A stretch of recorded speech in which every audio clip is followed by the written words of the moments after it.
Good morning. Well, it's an absolutely horrendous day outside with heavy downpours and sideways rain, so I do not want to be out there, so I'm hiding in my garage at home. So if you watched the video last year where you saw me tidy this all up, because at the time you just couldn't get in here, pleased to see it's staying clear. I am actually keeping it tidy. Main thing that helps is the fact that I parked the car in here overnight, so you have to keep it clear for the car.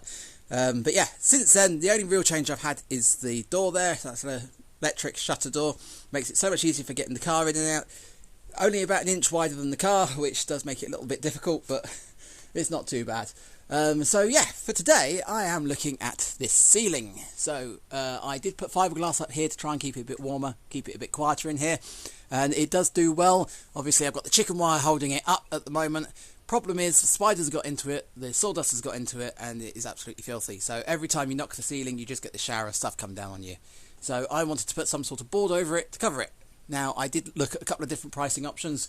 I looked at plasterboard, and for the damp resistant plasterboard, because obviously car comes in here, it will get damp, that was really quite expensive. So I then thought, well, what else can I use?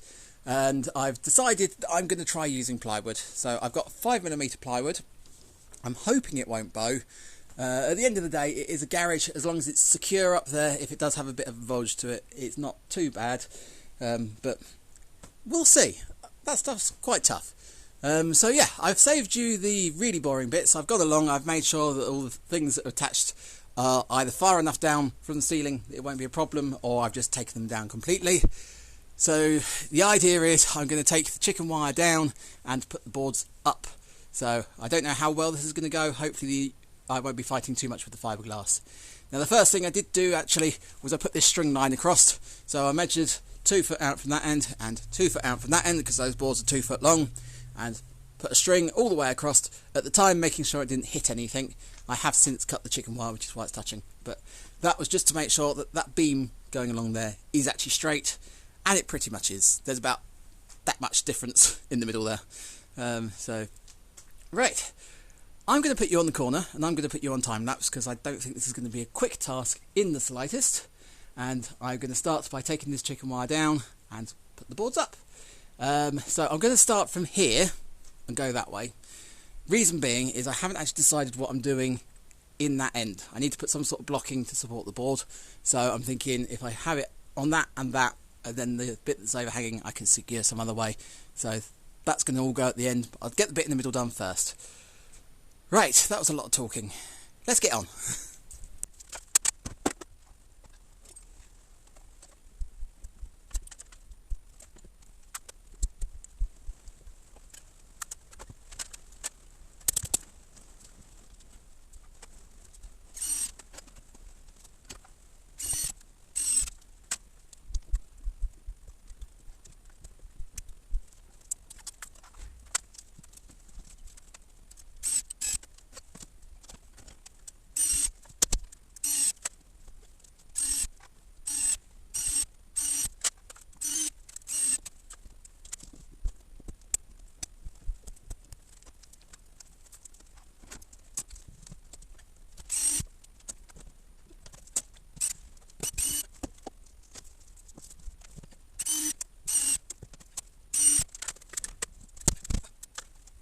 Well, it's looking okay, and the fiberglass isn't putting up as much of a fight as I was expecting. But there's one thing I didn't take into consideration, and that was the accuracy of these boards. So I've taken that one back down again, because it is slightly wider than the other two that I've put up. So I still use it, it's just I'll have to find which ones are wider, which ones are narrower.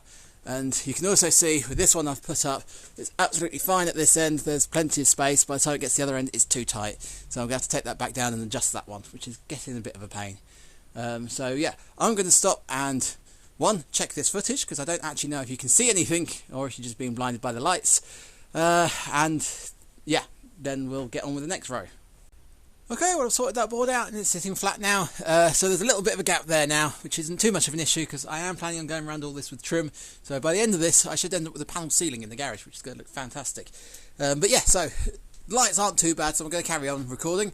Next board is to go in here, and there is a wooden beam right in the corner there. So I've already measured it and checked it, and I've put a little notch here because there's the socket in the corner, so that's to go around the cable. And then once I've done that, I'm going to move on to this section and do the next row back again. So the next row is going to be more interesting because obviously I've got the box here for the roller shutter door, so I can't fix to that, but for that little bit of overhang that should be absolutely fine, so I'll just cut round that. And then when we get onto this one, it's going to be even more interesting because I've got to get the cables through somehow for the light. So yeah, I'll put you back on the stand, get these bits up, and then carry on.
Okay, well that is looking good. So that's another 4 boards up.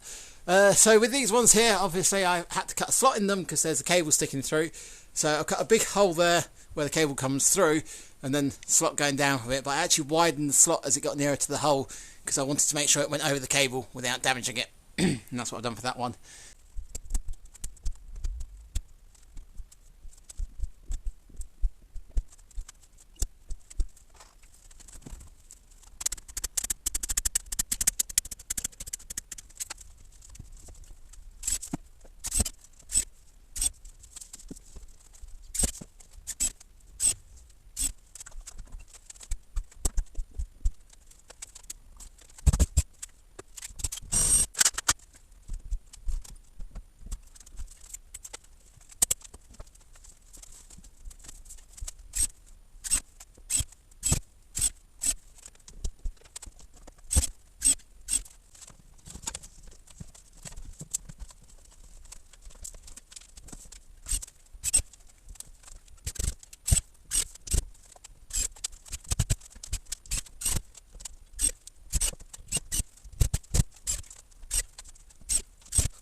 Okay, well this is doing one of those things where it's working and it's not working, so it's starting to get frustrating. So I'm suffering from a cumulative error. So if you see on this board, they don't line up quite, they're slightly out. It's only a couple of millimetres. On this board, it's a little bit more. Then on this board, it's a little bit more. And then by the time you're down here, that's a big gap. There's a big difference.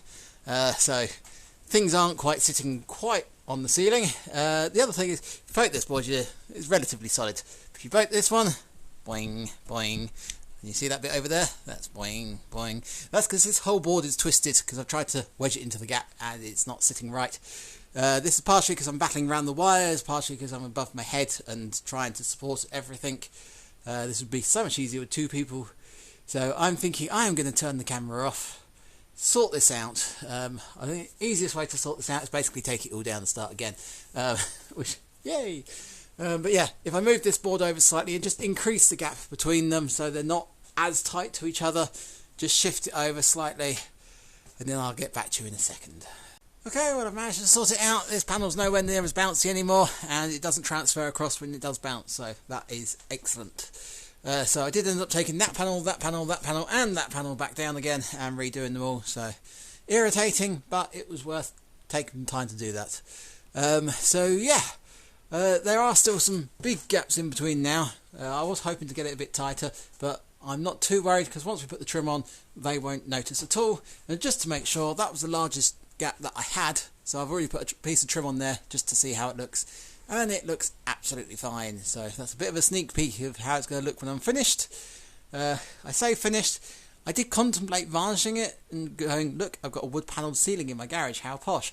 But I am thinking I'm going to probably paint this white by the time I'm completely done. So, right, I am going to carry on and put some more boards up. This is incredibly painful doing this. I don't know how people who do plasterboard as a job do it day in, day out, because this small garage is absolutely killing me. So, yeah, right, let's carry on.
Right, well that's starting to look like a ceiling, which is excellent, and it's certainly a lot cleaner down there.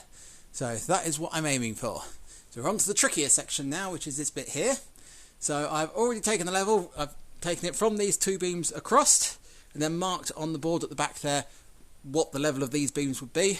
I've then gone 5mm down from that and drawn another line underneath it, so that should leave space for the plywood for the ceiling. I've then cut that board off at an angle, so I can now tuck the sheets up over the top of that board, secure them onto here, and the ceiling should be nice and flat. Problem is, at that end I have got absolutely nothing to fix to. Now at the other end of the garage, it was only a little bit of overhang. I'm willing to leave that. I don't think that will sag down. But for this length here, it certainly will. So I'm going to have to put some sort of beam in there to nail to. And yeah, it's a bit of faffing, but we're getting there.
Okay, well that's the last board I'm going to be putting up for today, because my back is killing me. It's getting late and I am absolutely desperate for a shower because of all the fiberglass that's been falling down on me. So I'm going to leave it here for tonight. So tomorrow I will put that last row of boards in, and then I can put the trim on, and then that'll be it, pretty much finished. So right, I'll see you tomorrow. Okay, so I'm back. So let's get this last row up. Hopefully it should go relatively easily because there's nothing particularly in the way. There's no lights or anything on that bit. Obviously I am working over the shelves, which is going to make it a little bit more difficult, but I have got this thing here, which is an angle changer for your drill, so that should take it to almost a 90 degree, so I can screw the screws in without having to take all the shelves down, which is excellent. So yeah, let's see how this goes.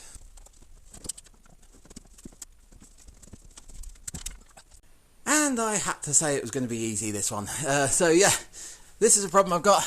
I'm trying to get it over this piece of wood, underneath another piece of wood at the back, and I'm tight because there's a cable coming down here. And yeah, I'll give it a little bit more of a fight, see if I can get it in, but if not, I'm just going to have to cut that off and do that some other way in that corner.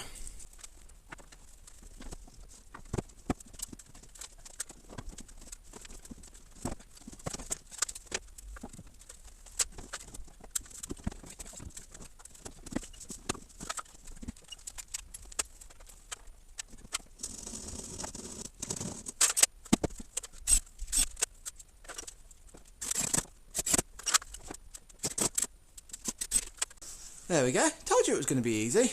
So yeah, what I had to do was I slid this board into place first, which I'd previously done to make sure that all the measurements were fine. So yeah, slid this in, then I slid the new board in over the top of this, well, underneath this, so it had some sort of guide as to where it went. Then once that was in place, I could pull this one back out again before screwing it all up. So yeah, right, on to the next one.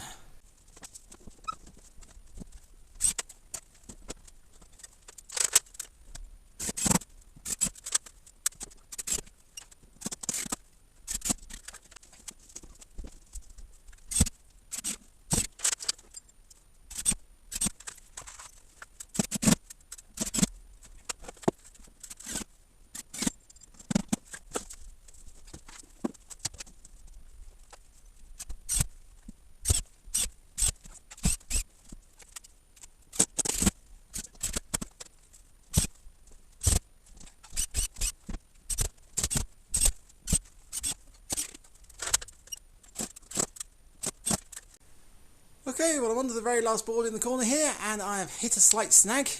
So I have run out of full boards, and it is Sunday today, so the shop that I brought these from is shut.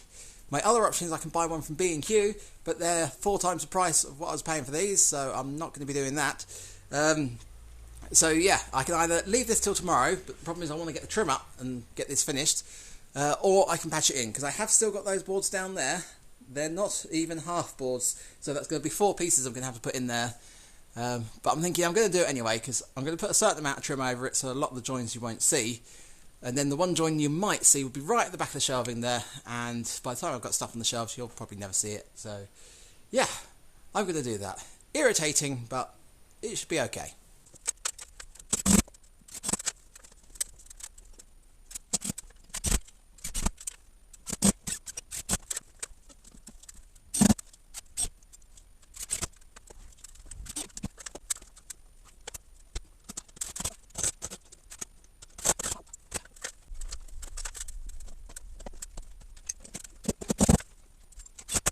Okay, finished.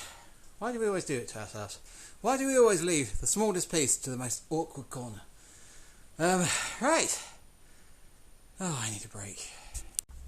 Okay, well I've had a bit of a break, so I'm back onto finishing the ceiling now. So the last thing to do is put some of this trim up. So I'm not going to record all of it, because then I can do a bit of a reveal at the end and show it all finished. But I will show you how I'm putting this trim up.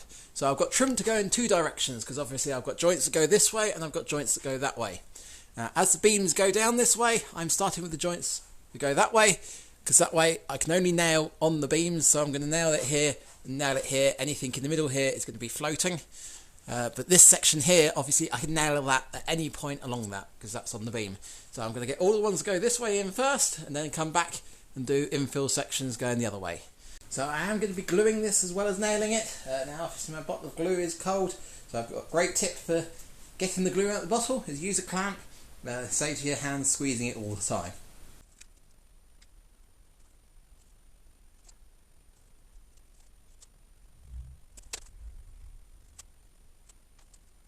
Okay, and with that glued up, let's try and get that up on the ceiling.